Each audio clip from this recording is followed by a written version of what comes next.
Pois no Evangelho se revela a justiça de Deus, de fé para fé, como está escrito: o justo viverá pela fé.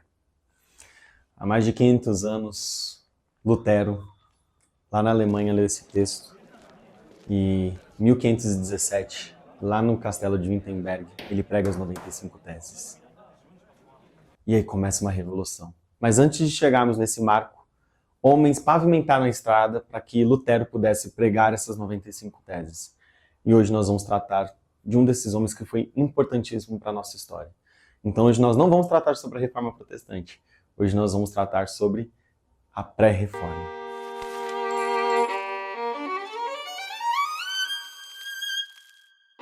Duzentos anos antes, mais precisamente 1330, John Wycliffe foi um homem muito importante, um inglês.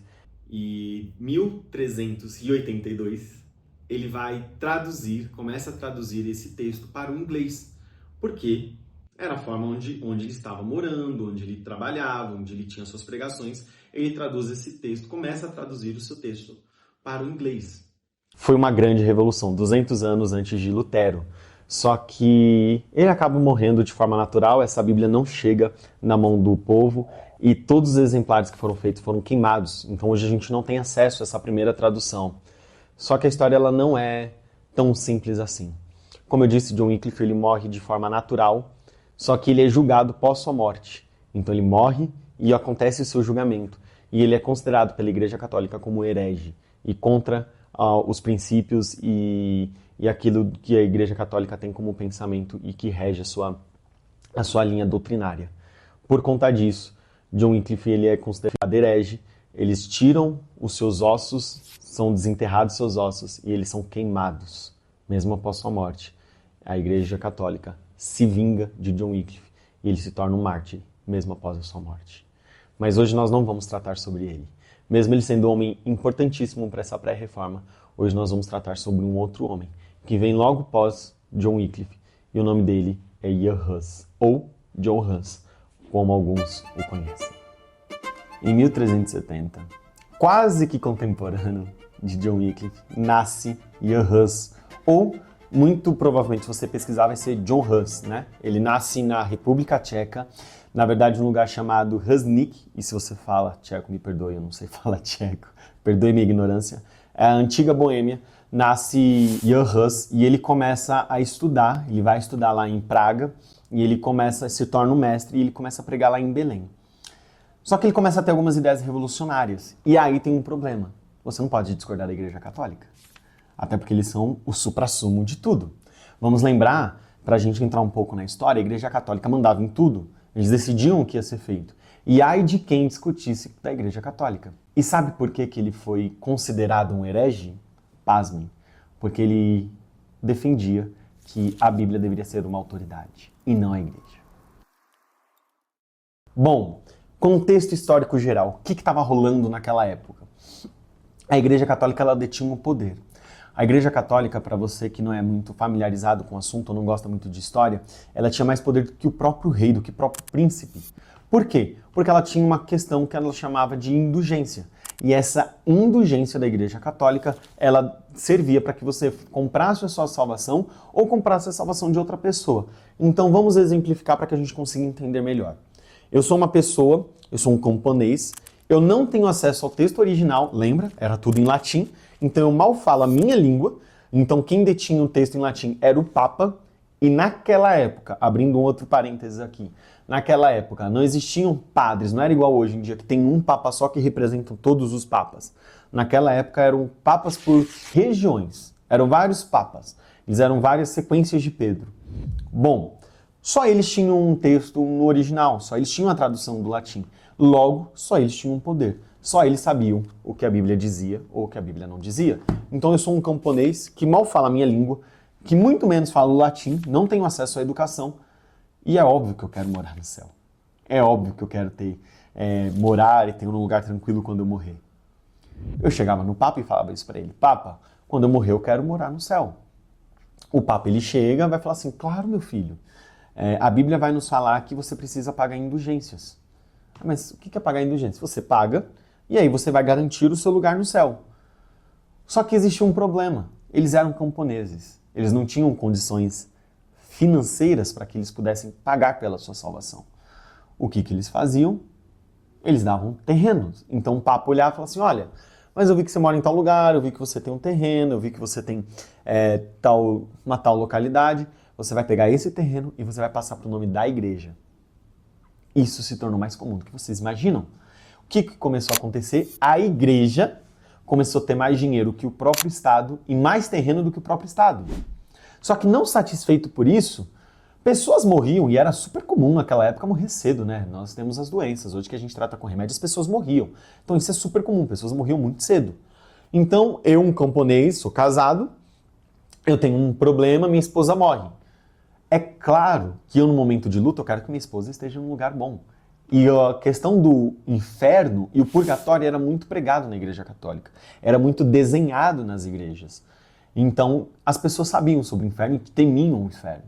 Então, pensa eu não ter condições de pagar sobre a salvação da minha esposa. Eu entrava em crise, conversava e ia me abrir com o Papa. O que o Papa falava? Fica tranquilo, você pode pagar pela salvação da sua esposa. Ela ainda não foi para o céu ou nem para o inferno. Ela está num lugar chamado purgatório, que isso é um intermediário. E esse purgatório, a minha oração, diz o Papa, ela tem autoridade, ela tem poder para levá-la ao céu ou levá-la ao inferno. É claro que no momento de luto, você vai pagar para que a pessoa ali esteja no lugar no céu. Só que lembra, eu não tinha dinheiro. O que eu fazia? Eu entregava o terreno na mão de um papa ou na mão da igreja, e esse terreno que eu entregava, eles oravam e essa pessoa ia ao céu. Agora você deve estar se perguntando na sua casa onde você está assistindo. Poxa, mas é meio óbvio, a própria palavra vai nos dizer em Efésios 2 que a salvação ela vem pela graça, isso não vem de nós, não vem de mérito, não vem de nada que a gente possa fazer que a gente possa ser salvo. Sim, porque você tem a Bíblia na sua mão. E nós podemos ter a Bíblia, e nós temos autoridade bíblica. E Ian Hus, ele vai defender isso, que nós devemos olhar a Bíblia como autoridade. Só que a Igreja Católica naquela época entendia, entre nós até hoje, entende que a igreja, na verdade, ela é autoridade, não é a Bíblia a autoridade. A igreja manda na Bíblia. E quando apenas uma pessoa tem a determinação do poder e apenas uma pessoa tem as escrituras ao seu dispor, ela se torna uma pessoa poderosa e ela se torna a dona da verdade. Ela pode dizer o que é verdade e o que é mentira. Até porque nós não tínhamos acesso. Então muitas pessoas pagaram, investiram, deram terreno para o Papa e fizeram a Igreja Católica ter muito mais dinheiro e ter muito mais terrenos do que o próprio rei.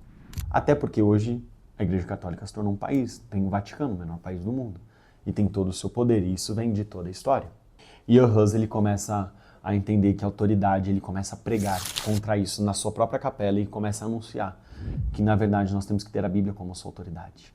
Em 1414, Ian Hus ele é convidado pela igreja para uma retratação e que a igreja ia reconhecer que estava errado e ia dar o perdão, conceder o perdão, porque o Ian Hus ele reconheceu que a Bíblia é uma autoridade. Um segredo entre nós, na verdade a igreja mentiu e ele foi considerado um herege pela igreja. Um ano depois, ele é sentenciado à morte. Em 1415, ele é levado à fogueira e morre vivo queimado. Você pode parar para pensar e falar, poxa, então aí acabou. A igreja ela tem um poder durante 12 séculos. 12 séculos, apenas alguns homens podiam falar o que era uma verdade ou o que era uma mentira. Se você pensar bem, a gente tratando um pouco de história, você vai ver que a igreja católica ela é cheia de pinturas, ela tem um pé direito muito alto, ela é cheia de imagens. Por quê?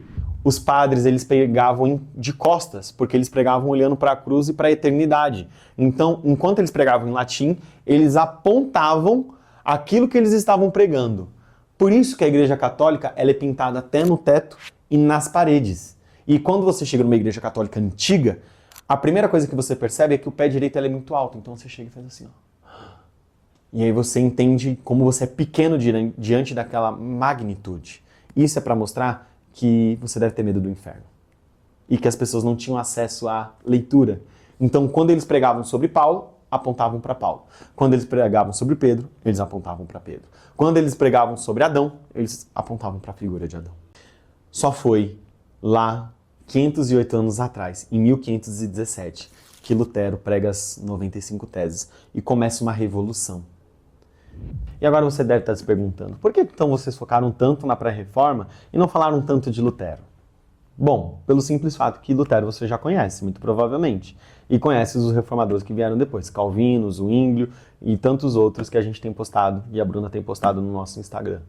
Nós queremos focar na pré-reforma, porque lá, como dizemos hoje em dia, tudo era mato. Eles levantaram voz sozinhos no deserto.